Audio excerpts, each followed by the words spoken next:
विश्व प्रसिद्ध ज्योतिर्लिंग गुजरात में सोमनाथ मंदिर में स्थित है।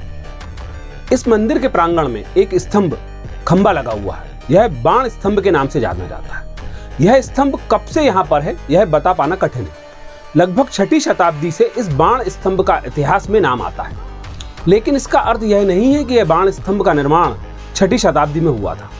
उससे सैकड़ों वर्ष पहले इसका निर्माण हुआ होगा। यह एक दिशा सूचक स्तंभ है जिस पर समुद्र की ओर इंगित करता हुआ पृथ्वी को भेदता हुआ एक बाण है। इस बाण स्तंभ पर लिखा हुआ है असमुद्रांत दक्षिण ध्रुव पर्यंत आबाधित ज्योतिर्मार्ग।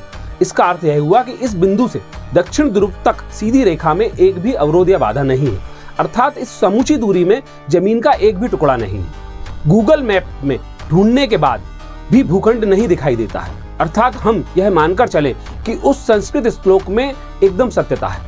इसका अर्थ यह है कि बाण स्तंभ के निर्माण काल में भारतीयों को पृथ्वी गोल है इसका ज्ञान था। इतना ही नहीं, पृथ्वी का दक्षिण ध्रुव अर्थात उत्तर ध्रुव भी है यह भी ज्ञान था। यह कैसे संभव हुआ? इसके लिए पृथ्वी का एरियल व्यू लेने का कोई साधन उपलब्ध था क्या, अथवा पृथ्वी का विकसित नक्शा उनके पास था?